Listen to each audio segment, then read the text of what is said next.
मैं SC. Mishra from Mahatma Gandhi शिक्षण संस्थान Darbhanga. Good morning all of you. वर्ग दशम, विषय हिंदी व्याकरण, पाठ पद परिचय, भाग 3। कर्ता कारक वाक्य में जिसके द्वारा क्रिया की जाती है या हो रही है उसे कर्ता कहते हैं। जैसे मोहन पढ़ता है तो वाक्य में पढ़ने का काम मोहन कर रहा है, इसलिए इस वाक्य में कर्ता मोहन है। नंबर 2, कर्म कारक। क्रिया का प्रभाव या फल जिस संज्ञा या सर्वनाम पर पड़ता है उसे कर्म कारक कहते हैं। जैसे बालक आम खाता है। अगर इस वाक्य में क्रिया से प्रश्न किया जाए कि बालक क्या खाता है तो उसका उत्तर होगा आम। इसका अर्थ इस वाक्य में आम कर्म है। अब करण कारक। क्रिया के संपादन में जो साधन का काम करे उसे करण कारक कहते हैं। संपादन का अर्थ पूरा करना। जैसे रमेश तुलिका से चित्र बनाता है तो चित्र बनाने का काम उसके साधन में तुलिका का प्रयोग होता है, यानी ब्रश का प्रयोग होता है। इसलिए इस वाक्य में तुलिका से करण कारक है। रमेश साइकिल से विद्यालय आता है।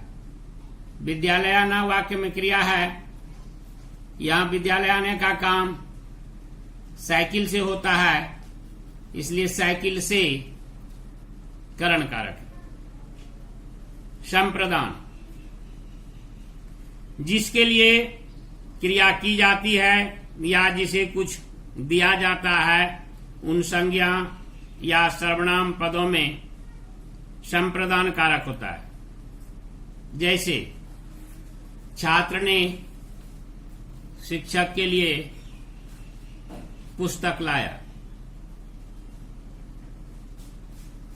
तो शिक्षक के लिए यहां संप्रदान कारक है अपादान। अपादान का अर्थ अलगाव।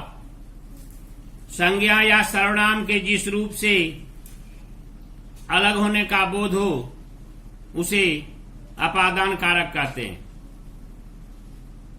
जैसे राजू साइकिल से गिर पड़ा।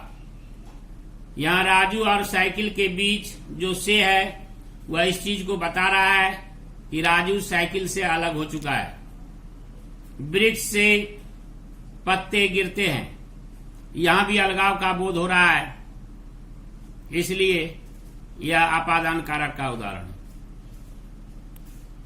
संबंध कारक, जो कारक संज्ञा या सर्वनाम का संबंध क्रिया से न बताकर आपस में उनका संबंध बताता है उसे संबंध कारक कहते हैं। जैसे बच्ची की गुड़िया दे दो तो बच्ची की यहां संबंध कारक है अधिकरण कारक। संज्ञा या सर्वनाम के जिस रूप से क्रिया के होने का स्थान व समय का पता चले उसे अधिकरण कारक कहते हैं। जैसे परीक्षाएं जुलाई में होगी तो जुलाई में अधिकरण कारक है।